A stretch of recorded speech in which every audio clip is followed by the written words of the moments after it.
Walaula idh dakhalta jannatak, kalaulah engkau masuk ke asetmu, ke kebunmu itu, ke tempat suksesmu itu, dengan mengatakan masya Allah, la quwwata illa billah. Quran mengajarkan kepada kita algoritma kesuksesan dan kesejahteraan. Allah tidak menginginkan kita sukses tapi tidak sejahtera. Sejahtera tanpa kesuksesan itu pun semu sifatnya. Maka kalimat pertama yang diajarkan oleh Al-Quran melalui kisah ini disampaikan pada Nabi untuk diteruskan kepada umatnya. Allah mengajarkan masya Allah, harus terangkai algoritma bagi anda yang ingin sukses dalam pekerjaan, sukses dalam kehidupan. Tancapkan algoritma ini pada hati kita yang paling dalam. Masya Allah. Hadirin, masya Allah memiliki setidaknya 3 makna utama. Satu, masya Allah adalah kalimat yang diungkapkan ketika kita mendapati, walaupun sekedar melihat, menyaksikan, apalagi meraih satu puncak kesuksesan, satu puncak kesejahteraan, satu puncak kenikmatan. Anda mendapati promosi jabatan, masya Allah. Lihat rumah yang indah, masya Allah. Ingin ditautkan dengan Allah, inna lillahi wa inna ilaihi rajiun, semua milik Allah, semua akan dihisab. Tapi kita ketika mendapati itu, kita katakan masya Allah. Masya Allah adalah ungkapan yang ditampilkan ketika kita mendapati keindahan, kesuksesan, kebahagiaan, kesejahteraan yang diraih.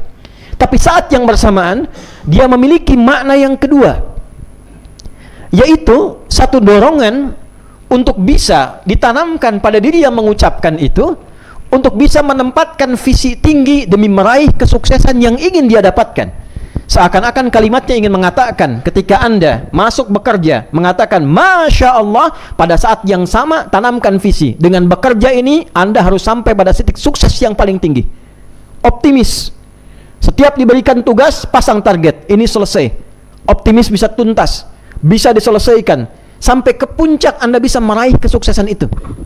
Jadi Al-Quran mengajarkan, kalau Anda ingin sukses, maka bersikaplah profesional, disiplin dalam pekerjaan, baik melakukan tugas, tanamkan integritas, bekerja dengan baik, bekerja dengan semangat, sampai itu bisa Anda raih. Kalimat masya Allah tidak hanya mengajarkan Anda lihat gedung tinggi, Anda katakan masya Allah, tapi makna keduanya men-challenge Anda, men-challenge kita. Kapan Anda bisa mendapatkan seperti itu? Maukah Anda bekerja untuk dapat seperti itu? Maukah Anda berusaha untuk mendapatkan kesuksesan seperti itu? Di Quran menanamkan pada kita, orang beriman itu pada dirinya sudah tertanam sifat-sifat perjuangan untuk meraih kesuksesan. Orang-orang yang beriman tertanam algoritma kekuatan pada dirinya untuk mendapatkan kesejahteraan. Jadi kalau Anda, saya, kita beraktivitas dalam kehidupan, ada di bidang pengetahuan, ada di bidang harta benda, di bidang kedudukan, di bidang tenaga, Anda berusaha, bekerja, di perusahaan manapun, Anda katakan masya Allah ketika melihat seseorang datang dengan mobil bagus, challenge yang sama, bisakah Anda mau bekerja keras untuk mendapatkan itu atau lebih di atas itu?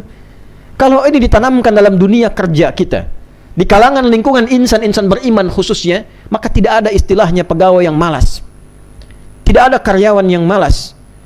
Yang terdapat adalah sesuatu yang penuh dengan semangat, algoritma yang kuat, keinginan untuk sukses.